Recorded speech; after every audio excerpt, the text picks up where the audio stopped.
ಹಲ್ಲು ಕಚ್ಚು ವಿಶೇಷ ಕಾರ್ಯಕ್ರಮಕ್ಕೆ ಸ್ವಾಗತ. ನಾನು ಸುಷ್ಮಾ. ವಿಷಕಂಠನಿಗೆ ಮೈತ್ರಿ ಸರ್ಕಾರದ ಸಿಎಂ ಪಟ್ಟ ಬಿಸಿ ತುಪ್ಪ. ಮಹಾ ಸಮರದ ತನಕ ಹಲ್ಲು ಕಚ್ಚಿ ಸರ್ಕಾರ. ಮುಂದೆ ಸಿದ್ದು ಷರತ್ತು, ಮನೆ ಬಾಗಿಲಿಗೆ ಮೋದಿ ದೇವವ್ಯೂಹ. ಇದೇ ಹೊತ್ತಿನ ವಿಶೇಷ. ಕೈ ಕಟ್ಟು ಹಲ್ಲು ಕಚ್ಚು. ದೋಸ್ತಿ ಸರ್ಕಾರ ಇನ್ನೆಷ್ಟು ದಿನ ಉಳಿಯುತ್ತೆ? ಮಹಾ ಸಮರದ ನಂತರ ಮುರಿದು ಬೀಳುತ್ತಾ ಮೈತ್ರಿ?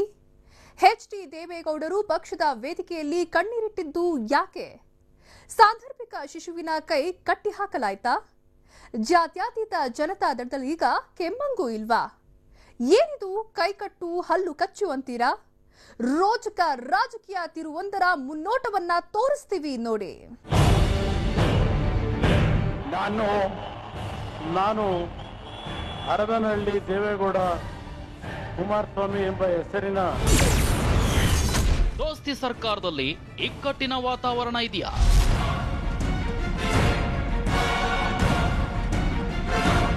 ಕುಮಾರಸ್ವಾಮಿ ನಾವು ಕೂತು ಮಾತನಾಡಿದ್ವಿ, ಏನು ಮಾಡೋಣ, ಅವರಿಗೆ ಕಷ್ಟ ಇದೆ. ಒಂದು ಮೈತ್ರಿ ಸರ್ಕಾರದ ಮುಖ್ಯಸ್ಥರಾಗಿ ಕೆಲಸ ಮಾಡಬೇಕು. ಮೈತ್ರಿ ಸರ್ಕಾರದಲ್ಲಿ ಸಿಎಂ ಸ್ಥಾನ ಬಿಸಿ ತುಪ್ಪ ಆಗಿದೆಯಾ? ಸಂಕಷ್ಟಗಳಲ್ಲಿ ಅವರು ಮೈತ್ರಿ ಸರ್ಕಾರದ ಮುಖ್ಯಮಂತ್ರಿಯಾಗಿ ಕೆಲಸ ಮಾಡೋದು ಬಹಳ ಕಷ್ಟ ಇದೆ. ಸಮ್ಮಿಶ್ರ ಸರ್ಕಾರದಲ್ಲಿ ಎಚ್.ಡಿ.ಕೆ ಸಂತೋಷವಾಗಿಲ್ವೇ? ನೀವೆಲ್ಲ ಸಂತೋಷದಲ್ಲಿದ್ದೀರಿ, ಏನೋ ನಿಮ್ಮ ಅಣ್ಣನೋ ತಮ್ಮನೋ ಮುಖ್ಯಮಂತ್ರಿ ಆಗಿದ್ದಾನೆ ಅಂತ ಹೇಳಿ.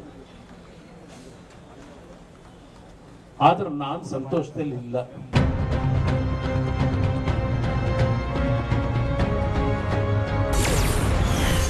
ಗೌಡ್ರ ಮನೆ ಮುಂದೆ ಮೋದಿ, ಏನಿದು ದೇವವ್ಯೂಹ?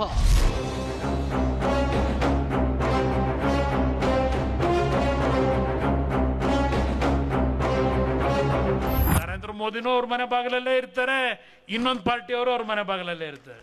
ನರೇಂದ್ರ ಮೋದಿನೂ ಅವ್ರ ಮನೆ ಬಾಗಿಲಲ್ಲೇ ಇರ್ತಾರೆ, ಇನ್ನೊಂದು ಪಾರ್ಟಿಯವರು ಅವ್ರ ಮನೆ ಬಾಗಿಲಲ್ಲೇ ಇರ್ತಾರೆ. ಮೈತ್ರಿ ಸರ್ಕಾರದ ವಿರುದ್ಧ ಜೆಡಿಎಸ್ ಬಾಯ್ಮೋಚ್.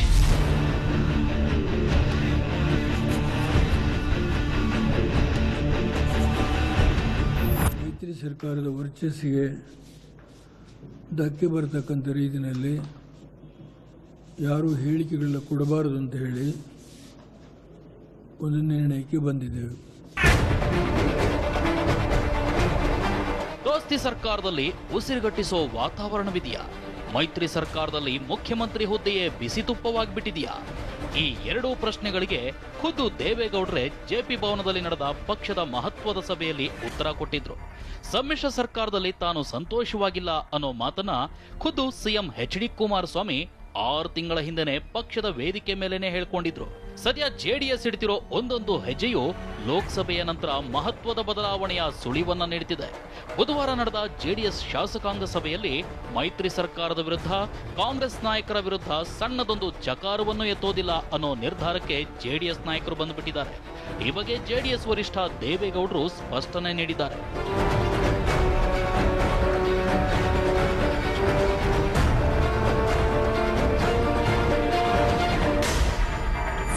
ನಿನ್ನೆ ಸುಮಾರು 6 ಗಂಟೆಗಳ ಕಾಲ ನಡೆದಂಥ ಚರ್ಚೆಯ ಹಿನ್ನೆಲೆಯಲ್ಲಿ ನಮ್ಮ ಪಕ್ಷದ ಮಂತ್ರಿಗಳಾಗಲಿ ಶಾಸಕರುಗಳಾಗಲಿ ಬಹಿರಂಗ ಹೇಳಿಕೆಗಳನ್ನು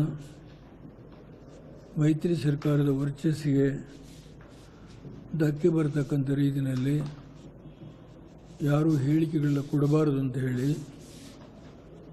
ಒಂದು ನಿರ್ಣಯಕ್ಕೆ ಬಂದಿದ್ದೇವೆ. ನಮ್ಮ ಪಕ್ಷದ ಮಂತ್ರಿಗಳಾಗಲಿ ಶಾಸಕರಾಗಲಿ ಮೈತ್ರಿ ಸರ್ಕಾರಕ್ಕೆ ಧಕ್ಕೆ ಆಗೋ ರೀತಿಯಲ್ಲಿ ಬಹಿರಂಗ ಹೇಳಿಕೆ ನೀಡೋದಿಲ್ಲ ಅನ್ನೋ ಮಾತನ್ನು ಕೇಳಿದ್ರ? ಈ ಮಾತುಗಳನ್ನು ಕೇಳಿದ್ರೆ ಮೈತ್ರಿ ಸರ್ಕಾರದ ವರ್ಚಸ್ಸು ಕಮ್ಮಿ ಆಗ್ತಾ ಇದೆಯಾ? ಅಷ್ಟಕ್ಕೂ ಇಂಥದ್ದೊಂದು ನಿರ್ಧಾರವನ್ನ ದಳಪತಿ ತೆಗೆದುಕೊಂಡಿದ್ದೇಕೆ? ಈ ಪ್ರಶ್ನೆಯ ಜಾಡು ಹಿಡಿದು ಹೊರಟ್ರೆ ಅಲ್ಲಿ ಕಾಣಿಸೋದು ದೋಸ್ತಿ ಸರ್ಕಾರದಲ್ಲಿ ಎಲ್ಲವೂ ಸರಿಯಿಲ್ಲ ಅನ್ನೋದು. ಇದೇ ಶಾಸಕಾಂಗ ಸಭೆಯಲ್ಲಿ ಸಿಎಂ ಕುಮಾರಸ್ವಾಮಿ ಆಡಿದ ಬೇಸರದ ಮಾತು ಸದ್ಯ ಬಹುದೊಡ್ಡ ಬದಲಾವಣೆಯ ಸುಳಿವನ್ನ ನೀಡುತ್ತಿದೆ.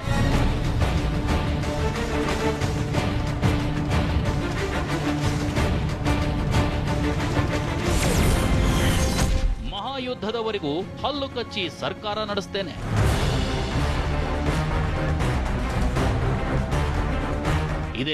ಇಂಥದ್ದೇ ಮಾತುಗಳನ್ನ ಸಿಎಂ ಕುಮಾರಸ್ವಾಮಿ ಬುಧವಾರ ನಡೆದ ಶಾಸಕಾಂಗ ಪಕ್ಷದ ಸಭೆಯಲ್ಲಿ ಗದ್ಗದಿತರಾಗಿ ಮಾತಾಡಿದ್ದಾರೆ ಎನ್ನಲಾಗ್ತಿದೆ.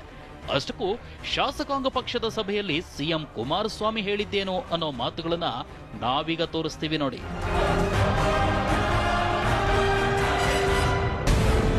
ಸಮ್ಮಿಶ್ರ ಸರ್ಕಾರದಲ್ಲಿ ಸದ್ಯಕ್ಕೆ ನಾನು ಕ್ಲರ್ಕ್ ತರ ಕೆಲಸ ಮಾಡ್ತಿದ್ದೇನೆ. ಕಾಂಗ್ರೆಸ್ ನೀಡುತ್ತಿರುವ ಕಿರುಕುಳವನ್ನ ಸಹಿಸಿಕೊಂಡಿದ್ದೇನೆ. ಲೋಕಸಭಾ ಚುನಾವಣೆವರೆಗೂ ಹಲ್ಲು ಕಚ್ಚಿ ಸರ್ಕಾರ ನಡೆಸ್ತೇನೆ. ರಾಜ್ಯದ ಅಭಿವೃದ್ಧಿ ಪಕ್ಷದ ದೃಷ್ಟಿಯಿಂದ ಕೆಲಸ ಮಾಡುತ್ತಿದ್ದೇನೆ. ಕಾಂಗ್ರೆಸ್ ನೀಡುವ ಕಿರುಕುಳವನ್ನ ಸಹಿಸಿಕೊಂಡಿದ್ದೇನೆ. ನಾನು ಅನುಭವಿಸುತ್ತಿರುವ ಕಷ್ಟ ನನಗೆ ಮಾತ್ರ ಗೊತ್ತು. ಗುಮಾಸ್ತನ ವರ್ಗಾವಣೆ ಇರಲಿ, ನೇಮಕ ಇರಲಿ, ಎಲ್ಲ ಕಾಂಗ್ರೆಸ್ ಹೇಳಿದಂತೆಯೇ ಆಗಬೇಕು. ಕಾಂಗ್ರೆಸ್ ಹಿರಿಯ ಮುಖಂಡರ ಅಣತಿಯಂತೆ ನಾನು ನಡೆದುಕೊಳ್ಳುತ್ತಿದ್ದೇನೆ. ಎಲ್ಲದಕ್ಕೂ ಶಿಫಾರಸು ಪತ್ರ ಹಿಡಿದು ಬರ್ತಾರೆ. ದೋಸ್ತಿ ಸರ್ಕಾರ ನನ್ನ ನಿಯಂತ್ರಣದಲ್ಲಿ ಇಲ್ಲ. ಸಾಕಷ್ಟು ಜವಾಬ್ದಾರಿ ಮತ್ತು ನಂಬಿಕೆ ನನ್ನ ಮೇಲೆ ಇರುವುದರಿಂದ ಕೈ ತಾಳಕ್ಕೆ ಹೆಜ್ಜೆ ಹಾಕುತ್ತಿದ್ದೇನೆ. ಸ್ವತಂತ್ರವಾಗಿ ಯಾವುದೇ ಕೆಲಸ ಮಾಡಲು ಆಗುತ್ತಿಲ್ಲ. ಲೋಕಸಭೆ ಚುನಾವಣೆ ತನಕ ತಾಳ್ಮೆ ಕಳೆದುಕೊಳ್ಬೇಡಿ. ನನ್ನ ಬಗ್ಗೆ ಯಾರು ಏನೇ ಟೀಕೆ ಮಾಡಿದರೂ ಪ್ರತಿಕ್ರಿಯೆ ನೀಡಬೇಡಿ. ಲೋಕಸಭೆ ಚುನಾವಣೆ ತನಕ ನಾನು ಮಾತನಾಡಲ್ಲ. ಕಾಂಗ್ರೆಸ್ ಮುಖಂಡರ ವಿರುದ್ಧ ಮಾತಾಡಲ್ಲ. ಹೌದು, ಜೆಡಿಎಸ್ ಶಾಸಕಾಂಗ ಸಭೆಯಲ್ಲಿ ಸಿಎಂ ಕುಮಾರಸ್ವಾಮಿ ದೋಸ್ತಿ ಸರ್ಕಾರದ ನಾಯಕರ ವಿರುದ್ಧ ಬಹಿರಂಗ ಅಸಮಾಧಾನ ವ್ಯಕ್ತಪಡಿಸಿದ್ದಾರೆ. ಲೋಕಸಭಾ ಚುನಾವಣೆ ತನಕ ಕಾಂಗ್ರೆಸ್ ನಾಯಕರ ಎಲ್ಲಾ ಕಿರುಕುಳವನ್ನ ಹಲ್ಲು ಕಚ್ಚಿ ಸಹಿಸಿಕೊಳ್ತೀನಿ ಅನ್ನೋ ಮಾತನ್ನ ಗದ್ಗದಿತರಾಗಿ ಆಡಿದ್ದಾರೆ ಎನ್ನಲಾಗಿದೆ. ಮಗನ ವೇದನೆಯ ಮಾತುಗಳನ್ನು ಕೇಳಿದ ದೇವೇಗೌಡರು ಲೋಕಸಭೆ ಚುನಾವಣೆವರೆಗೂ ಸುಮ್ಮನಿರುವಂತೆ ಹೇಳಿದ್ದಾರೆ. ಇನ್ನು ಕಾಂಗ್ರೆಸ್ ನಾಯಕರ ವಿರುದ್ಧ ಜೆಡಿಎಸ್ ನಾಯಕರು ಹೇಳಿಕೆ ನೀಡದಂತೆ ಸಭೆಯಲ್ಲಿದ್ದ ನಾಯಕರಲ್ಲಿ ಸಿಎಂ ಮನವಿ ಮಾಡಿಕೊಂಡಿದ್ದಾರೆ ಎನ್ನಲಾಗ್ತಿದೆ. ಹಾಗಾಗಿನೇ ಲೋಕೋಪಯೋಗಿ ಸಚಿವ ರೇವಣ್ಣ ಲೋಕಸಭೆ ಚುನಾವಣೆ ತನಕ ತಾನು ಮಾತಾಡೋದಿಲ್ಲ, ಕಾಂಗ್ರೆಸ್ ಮುಖಂಡರ ವಿರುದ್ಧ ಹೇಳಿಕೆ ನೀಡೋದಿಲ್ಲ ಅಂತ ಭರವಸೆ ನೀಡಿದ್ದಾರೆ ಎನ್ನಲಾಗ್ತಿದೆ. ಮೈತ್ರಿ ಸರ್ಕಾರದಲ್ಲಿ ಎಲ್ಲವೂ ಸರಿಯಿಲ್ಲ ಅನ್ನೋದನ್ನ ಜೆಡಿಎಸ್ ನಾಯಕರು ದೋಸ್ತಿ ಸರ್ಕಾರ ರಚನೆಯಾದ 3 ತಿಂಗಳಿಂದನೇ ಹೇಳ್ಕೊಂಡು ಬರ್ತಿದ್ದಾರೆ. ತಾವುಗಳು ಹೂಗುಚ್ಚುಗಳನ್ನ ಹಿಡ್ಕೊಂಡು ನನಗೇನೋ ಒಂದು ಅಭಿನಂದನೆ ಸಲ್ಲಿಸಲಿಕ್ಕೆ ಪ್ರೀತಿಯಿಂದ ಬಂದ್ರಿ. ಆದರೆ ನಿಮ್ಮೆಲ್ಲರನ್ನ ನಾನು ಕೂರಿಸಿ ಒಂದು ಕಡೆ ಗೌರವ ಕೊಟ್ಟು ಮಾತನಾಡ್ಲಿಕ್ಕೆ ಆಗದೆ ಇರಲಿಕ್ಕೆ ನಿಮ್ಮೆಲ್ಲರ ಕ್ಷಮೆ ಕೊಡ್ತೀನಿ. ನೀವೆಲ್ಲ ಸಂತೋಷದಲ್ಲಿದ್ದೀರಿ, ಏನೋ ನಿಮ್ಮ ಅಣ್ಣನೋ ತಮ್ಮನೋ ಮುಖ್ಯಮಂತ್ರಿ ಆಗಿದ್ದಾನೆ ಅಂತ ಹೇಳಿ. ಆದ್ರೂ ನಾನು ಸಂತೋಷದಲ್ಲಿ ಇಲ್ಲ.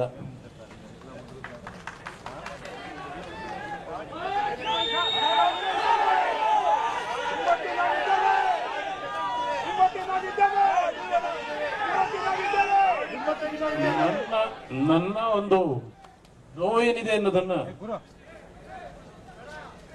ನಾನೇ ಆ ನೋವನ್ನ ವಿಷಕಂಠನಾಗಿ ನೋಡ್ತಾ ಇದ್ದೇನೆ ಅನ್ನೋದನ್ನ ಹೇಳಲಿಕ್ಕೆ ಬಯಸ್ತೇನೆ. ಇದೇ ಜನವರಿ 4ರಂದು ಜೆಡಿಎಸ್ ಕೇಂದ್ರ ಕಚೇರಿ ಜೆಪಿ ಭವನದಲ್ಲಿ ನಡೆದ ಪಕ್ಷದ ಮಹತ್ವದ ಸಭೆಯಲ್ಲೂ ದೇವೇಗೌಡರು ಇದೇ ಭಾವನೆಯನ್ನ ವ್ಯಕ್ತಪಡಿಸಿದ್ರು. ಅದರಲ್ಲೂ ಸಿದ್ದರಾಮಯ್ಯ ಷರತ್ತುಗಳ ಬಗ್ಗೆ ಉಲ್ಲೇಖ ಮಾಡಿದ್ರು. ಅಷ್ಟೇ ಅಲ್ಲ, ಸಿಎಂ ಕುಮಾರಸ್ವಾಮಿ ಮಗನ ಮೇಲೆ ಆಣೆ ಮಾಡಿ ರೈತರ ಸಾಲ ತೀರಿಸ್ತೀನಿ ಅಂತ ಹೇಳಿದಕ್ಕೆ ದೊಡ್ಡಗೌಡರು ಕಣ್ಣೀರು ಹಾಕಿದ್ರು.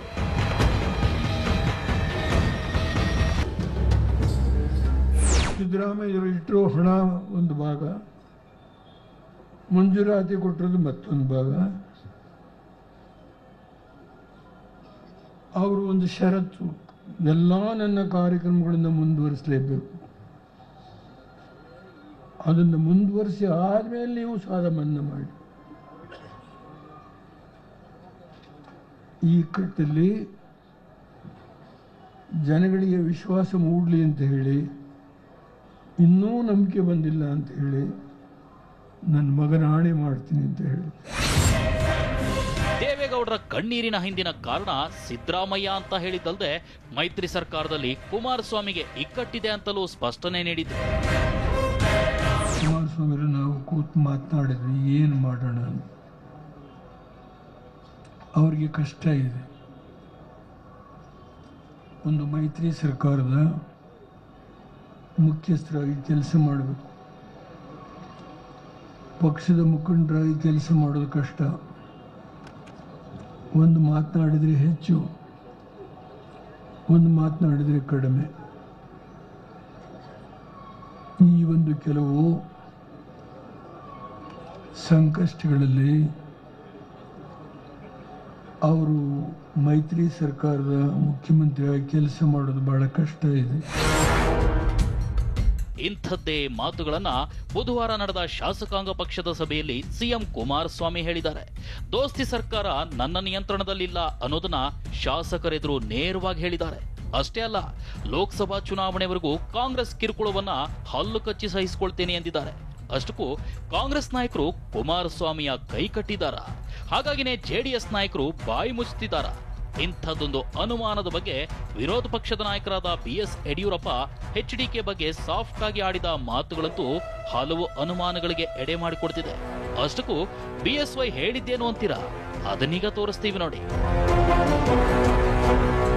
ಕುಮಾರಸ್ವಾಮಿ ಅವರು ಬಹಳ ನೋವಿನಿಂದ ಅವರ ಸಭೆಯಲ್ಲಿ ನಾನು ಬಹಳ ಇಕ್ಕಟ್ಟಲ್ಲಿ ಸಿಕ್ಕೊಂಡಿದ್ದೇನೆ, ಯಾವುದೂ ಸ್ವಾತಂತ್ರ್ಯ ಇಲ್ಲ, ಅವರ ಕಪಿಮುಷ್ಟಿಲಿ ಸಿಕ್ಕಿ ನರಳುತ್ತಾ ಇದ್ದೇನೆ, ನನಗೆ ಯಾವುದೇ ಸ್ವಾತಂತ್ರ್ಯ ಇಲ್ಲ, ಈ ಮಾತನ್ನು ಪದೇ ಪದೇ ಹೇಳಿ ಎಲ್ಲ ಪತ್ರಿಕೆಯಲ್ಲಿ ಎಲೆಕ್ಟ್ರಾನಿಕ್ ಮೀಡಿಯಾದಲ್ಲಿ ಭಾಳ ದೊಡ್ಡದಾಗಿ ಬಂದಿದೆ. ಒಬ್ಬ ಮುಖ್ಯಮಂತ್ರಿಗಳೇ ನನ್ನ ಅಧಿಕಾರಿ ನನ್ನ ಮಾತನ್ನು ಕೇಳ್ತಾ ಇಲ್ಲ, ಎಲ್ಲ ಹಿನ್ನಡೆ ಆಗಿದೆ, ಅಭಿವೃದ್ಧಿ ಮಾಡೋಕ್ಕಾಗ್ತಾ ಇಲ್ಲ ಅಂತ ಹೇಳೋ ಮಟ್ಟಕ್ಕೆ ಬಂದಿದೆ ಅನ್ನೋದಾದರೆ ಕಾಂಗ್ರೆಸ್ JDS ಅಲ್ಲಿ ಯಾವ ರೀತಿ ಉಸಿರು ಕಟ್ಟುವಂಥ ವಾತಾವರಣ ಇದೆ ಅನ್ನೋದನ್ನು ಜನ ಪಾಪ ಕುಮಾರಸ್ವಾಮಿ ಅವರು ಅನ್ನೋ ಉದ್ಗಾರವನ್ನು ನೋಡಿದ್ರ?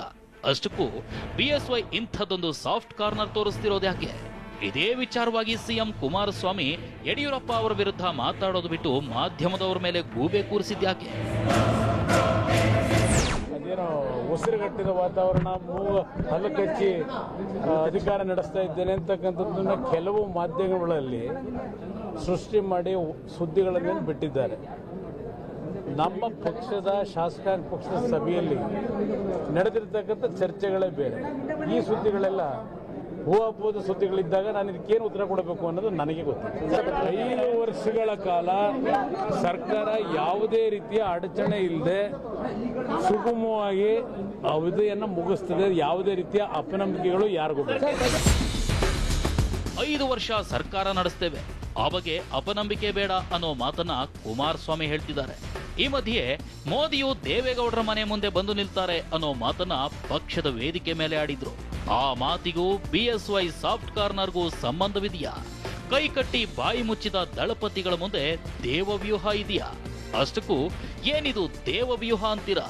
ಅದುವೇ ರೋಚಕ, ರೋಮಾಂಚಕ.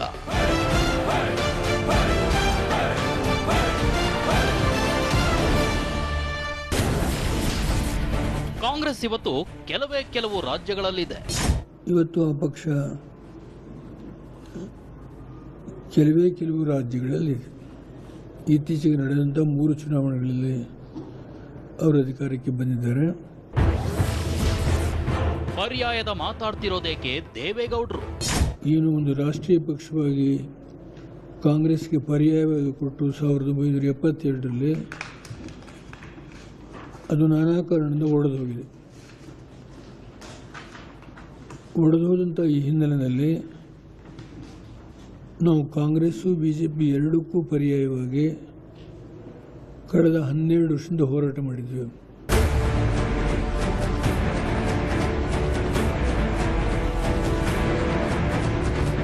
ಜೆಡಿಎಸ್ ವರಿಷ್ಠ ದೇವೇಗೌಡರು ಶಾಸಕಾಂಗ ಸಭೆ ಹಾಗೂ ಜೆಡಿಎಸ್ ಪದಾಧಿಕಾರಿಗಳ ಸಭೆಯ ನಂತರ ಪರ್ಯಾಯ ಸರ್ಕಾರದ ಸುಳಿವು ಕೊಟ್ಟರು. ರಾಷ್ಟ್ರೀಯ ಮಟ್ಟದಲ್ಲಿ ಪರ್ಯಾಯದ ಮಾತಾಡಿದ ದೇವೇಗೌಡರು ಕಾಂಗ್ರೆಸ್ ಪಕ್ಷ ಇವತ್ತು ಕೆಲವು ರಾಜ್ಯಗಳಲ್ಲಷ್ಟೇ ಇದೆ ಅಂತಾನೂ ಹೇಳಿದ್ರು. ಈ ಮೂಲಕ ಕಾಂಗ್ರೆಸ್ ಪಕ್ಷಕ್ಕೆ ಟಾಂಗ್ ಕೊಟ್ಟಿದ್ದಾರೆ. ಅಷ್ಟೇ ಅಲ್ಲ, ದೋಸ್ತಿ ಸರ್ಕಾರದಲ್ಲಿ ದೇವವ್ಯೂಹ ಬಳಸಿ ಲೋಕಸಭಾ ಚುನಾವಣೆಯ ಫಲಿತಾಂಶದ ನಂತರ ಮಹತ್ತರ ಬದಲಾವಣೆಯ ಸನ್ನಿವೇಶಗಳನ್ನು ಸೃಷ್ಟಿಸೋ ಆ ಮಾತುಗಳನ್ನು ಆಡಿದ್ರು ನೋಡಿ. 5 ವರ್ಷ ಗ್ಯಾರಂಟಿ ಅಂದಿದ್ರು ರಾಷ್ಟ್ರೀಯ ನಾಯಕರು. ಅದರಿಂದ ಪಾರ್ಲಿಮೆಂಟ್ ಸೀಟು ಏನು ಸರ್ಕಾರ ಆಗೋದಕ್ಕೆ ಮುಂಚೆ 5 ವರ್ಷ ನಿಮ್ಮದೇ ಜವಾಬ್ದಾರಿ ಕೊಡ್ತೇವೆ ಅಂತ ನಮ್ಮ ರಾಷ್ಟ್ರೀಯ ಮುಖಂಡಗಳು ಹೇಳಿದರು. ಅದಾದಮೇಲೆ 1/3, 2/3 ಫಾರ್ಮುಲಾ ಇಟ್ಕೊಂಡಿದ್ದಾರೆ. ಅದ್ರ ಬಗ್ಗೆ ನಾವು ಯಾವುದೇ ವಿವಾದ ಹೇಳಲಿಕ್ಕೆ ಹೋಗೋದಿಲ್ಲ. ಹಲವಾರು ವಿಷಯದಲ್ಲಿ ರೀತಿ ನಡ್ಕೊಂಡು ಬಂದಿದ್ದೇವೆ. ಈಗ ಲೋಕಸಭೆ ಸೀಟು 1/3 ಅಂತ ಹೇಳಿದರೆ 9 ಪಾಯಿಂಟ್ ಸಮಥಿಂಗ್ ಬರುತ್ತೆ. ನಾನು 12 ಸ್ಥಾನಗಳನ್ನು ಹೇಳಿದ್ದೇನೆ, ಯಾವುದು ಅಂತ ಹೇಳಿಲ್ಲ. 12 ಸ್ಥಾನನ ಗುರುತಿಸುವ ಜವಾಬ್ದಾರಿ ಹಿರಿಯ ಪಕ್ಷ, ರಾಷ್ಟ್ರೀಯ ಪಕ್ಷದ ಜವಾಬ್ದಾರಿ ಇದೆ. ಮೈತ್ರಿಗೂ ಮುನ್ನ ಕಾಂಗ್ರೆಸ್ನ ರಾಷ್ಟ್ರೀಯ ನಾಯಕರು 5 ವರ್ಷ ನೀವೇ ಸಿಎಂ ಅಂದಿದ್ರು. ಆನಂತರ 3ನೇ 1 ಭಾಗ ನಿಮಗೆ ಅನ್ನೋ ಷರತ್ತು ಮಾಡಿದ್ದಾರೆ. ಸದ್ಯ ಅದೇ ಧಾಟಿಯಲ್ಲೇ ಲೋಕಸಭಾ ಸ್ಥಾನಗಳ ಹಂಚಿಕೆ ಆಗೋದಾದ್ರೆ ನಮ್ಮ ಪಕ್ಷಕ್ಕೆ 12 ಕ್ಷೇತ್ರ ಬಿಟ್ಟುಕೊಡ್ಬೇಕು ಅಂತ ದೇವೇಗೌಡರು ಪಟ್ಟು ಹಿಡಿದವರಂತೆ ಮಾತಾಡ್ತಿದ್ದಾರೆ. ಈ ಮೂಲಕ ಜನವರಿ 4ರಂದು ಸಿಎಂ ಕುಮಾರಸ್ವಾಮಿ ಆಡಿದ ಮಾತುಗಳನ್ನ ನಿಜ ಮಾಡುವ ಎಲ್ಲಾ ವಾತಾವರಣವನ್ನ ದಳಪತಿ ಸೃಷ್ಟಿಸ್ತಾ ಇದ್ದಾರೆ ಎನ್ನಲಾಗ್ತಿದೆ. ಅಷ್ಟಕ್ಕೂ ಸಿಎಂ ಕುಮಾರಸ್ವಾಮಿ ಪಕ್ಷದ ವೇದಿಕೆ ಮೇಲೆ ಹೇಳಿದ್ದೇನು ಗೊತ್ತಾ? ಆ ಮಾತುಗಳನ್ನು ಒಮ್ಮೆ ಕೇಳ್ಬಿಡಿ. ಮುಂದಿನ ಲೋಕಸಭಾ ಚುನಾವಣೆಯಲ್ಲಿ ಕಳಿಸ್ಕೊಡಿ, ಕರ್ನಾಟಕ ರಾಜ್ಯದ ಜನತೆಗೆ ಕೈ ಜೋಡಿಸಿ ಮನವಿ ಮಾಡ್ತೇನೆ.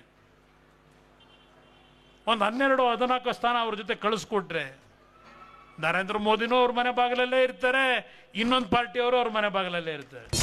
ಮುಂದಿನ ಲೋಕಸಭೆಯಲ್ಲಿ ಬಿಜೆಪಿ ಪೂರ್ಣ ಬಹುಮತ ಪಡೆಯದ ಸಂದರ್ಭ ಎದುರಾದ್ರೆ ಏನಾಗಬಹುದು ಅನ್ನೋ ಲೆಕ್ಕಾಚಾರದಲ್ಲೇ ಸಿಎಂ ಕುಮಾರಸ್ವಾಮಿ ಇಂಥದ್ದೊಂದು ಗಟ್ಟಿ ಮಾತನಾಡಿದ್ದಾರೆ. ಸದ್ಯ ರಾಷ್ಟ್ರ ರಾಜಕಾರಣವನ್ನ ನೋಡಿದ್ರೆ ರಾಷ್ಟ್ರೀಯ ಪಕ್ಷಗಳಿಗೆ ಸ್ಪಷ್ಟ ಬಹುಮತ ಸಿಗೋದು ಡೌಟು ಎನ್ನಲಾಗ್ತಿದೆ. ಇದೇ ಹೊತ್ತಿಗೆ ದೇವೇಗೌಡರು ಸಹ ಪರ್ಯಾಯ ರಾಜಕಾರಣದ ಮಾತಾಡ್ತಿರೋದು ಹಲವು ಅನುಮಾನಗಳಿಗೆ ಎಡೆ ಮಾಡಿಕೊಡ್ತಿದೆ. ಏನು ಒಂದು ರಾಷ್ಟ್ರೀಯ ಪಕ್ಷವಾಗಿ ಕಾಂಗ್ರೆಸ್ಗೆ ಪರ್ಯಾಯವಾಗಿ ಕೊಟ್ಟು 1972ರಲ್ಲಿ ಅದು ನಾನಾ ಕಾರಣದಿಂದ ಒಡೆದೋಗಿದೆ. ಒಡೆದೋದಂಥ ಈ ಹಿನ್ನೆಲೆಯಲ್ಲಿ ನಾವು ಕಾಂಗ್ರೆಸ್ಸು ಬಿಜೆಪಿ ಎರಡಕ್ಕೂ ಪರ್ಯಾಯವಾಗಿ ಕಳೆದ 12 ವರ್ಷದಿಂದ ಹೋರಾಟ ಮಾಡಿದ್ವಿ. ಆದರೆ ಇಲ್ಲಿ ನಡೆದಂಥ ಕೆಲವು ರಾಜಕೀಯ ಘಟನೆಗಳು ನಾವು ಚರ್ಚೆ ಮಾಡ್ತಾ ಇದ್ದೇವೆ. ಅದೆಲ್ಲವನ್ನೂ ಗಮನದಲ್ಲಿಟ್ಕೊಂಡು ಈ ಪಕ್ಷ ನಾವು ಅಧಿಕಾರದಲ್ಲಿದ್ದಾಗ ಏನೇನು ಮಾಡಿದ್ದೇವೆ ಅದು ಹಂತ ಹಂತವಾಗಿ ಮತ್ತೊಮ್ಮೆ ಜನಗಳ ಮನಸ್ಸಿಗೆ, ಇತ್ತೀಚೆಗೆ ಯುವಕರಾಗಿರ್ತಕ್ಕಂಥ ಯುವಕರ ಮನಸ್ಸಿಗೆ ಈ ಪಕ್ಷ ಯಾವ ಹಿನ್ನೆಲೆಯಲ್ಲಿ ಕಾಂಗ್ರೆಸ್ಗೆ ವಿರುದ್ಧವಾಗಿ ಬೆಳೆದು ಬಂತು, ಯಾವ ಹಂತದಲ್ಲಿ ಭಾರತೀಯ ಜನತಾ ಪಾರ್ಟಿಗೆ ವಿರುದ್ಧವಾಗಿ ಸಿಡಿದೆದ್ದು ನಿಂತಿದೆ, ಇದೆಲ್ಲವನ್ನೂ ಜನತೆ ಮುಂದೆ ತೆಗೆದುಕೊಂಡು ಹೋಗ್ತಕ್ಕಂಥ ಹೊಣೆಗಾರಿಕೆ ನಮ್ಮ ಮೇಲಿದೆ. ಬಿಜೆಪಿ ಕಾಂಗ್ರೆಸ್ ಪಕ್ಷಗಳನ್ನ ಎದುರು ಹಾಕೊಂಡು ನಾವು ಹೋರಾಡಿದ ಬಗೆಯನ್ನ, ನಾವು ಕೊಟ್ಟ ಯೋಜನೆಗಳನ್ನ ಮತ್ತೊಮ್ಮೆ ಜನರೆದುರಿಡ್ತೀವಿ ಅನ್ನೋ ಮೂಲಕ ದೇವೇಗೌಡರು ಹೊಸ ಕನಸೊಂದನ್ನ ಬಿಚ್ಚಿಟ್ಟಿದ್ದಾರೆ. ದೇವವ್ಯೂಹದಂತೆಯೇ ಎಲ್ಲವೂ ಆಗ್ಬಿಟ್ರೆ ಲೋಕಸಭಾ ಚುನಾವಣಾ ಫಲಿತಾಂಶದ ನಂತರ ಕರ್ನಾಟಕದಲ್ಲೂ ಕಾಂಗ್ರೆಸ್ ಅಧಿಕಾರ ವಂಚಿತವಾಗಬಹುದು. ಆದರೆ ಕುಮಾರಸ್ವಾಮಿಯೇ ಸಿಎಂ ಆಗಿ 5 ವರ್ಷಗಳನ್ನ ಮುಂದುವರಿಸಬಹುದು. ಅಷ್ಟೇ ಅಲ್ಲ, ಕೇಂದ್ರ ಸರ್ಕಾರದಲ್ಲಿ ಜೆಡಿಎಸ್ಗೆ ಅತ್ಯುನ್ನತ ಸಚಿವ ಖಾತೆಯೊಂದು ಸಿಗಬಹುದು ಅನ್ನೋದು ಕೆಲವರ ನಿರೀಕ್ಷೆ. ಇದೇ ಕಾರಣಕ್ಕೆ ಜೆಡಿಎಸ್ ನಾಯಕರು ಬಾಯಿ ಮುಚ್ಚುತ್ತಿದ್ದಾರಾ ಅನ್ಸುತ್ತೆ.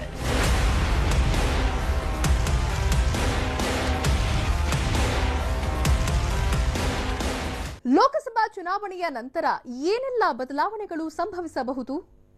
ಲೋಕಸಭಾ ಚುನಾವಣೆವರೆಗೂ ಹಲ್ಲು ಕಚ್ಚಿ ಸರ್ಕಾರ ನಡೆಸ್ತೀನಿ ಅಂತ ಸಿಎಂ ಕುಮಾರಸ್ವಾಮಿ ಹೇಳಿದ್ದು ಯಾಕೆ? ಪರ್ಯಾಯದ ಮಾತನಾಡ್ತಿರೋ ದೇವೇಗೌಡರ ಚಿಂತನ ಮಂಥನಗಳು ಏನು ಅನ್ನೋದು ನಿಗೂಢವಾಗಿವೆ. ಲೋಕಸಭಾ ಚುನಾವಣಾ ಫಲಿತಾಂಶ ದೇವವ್ಯೂಹದ ಸುಳಿವನ್ನಂತೂ ಕೊಡ್ತಿದೆ. ಇದೇ ಹೊತ್ತಿನ ವಿಶೇಷ. ನಿರಂತರ ಸುದ್ದಿಗಾಗಿ ನೋಡ್ತಾ ಇರಿ TV9.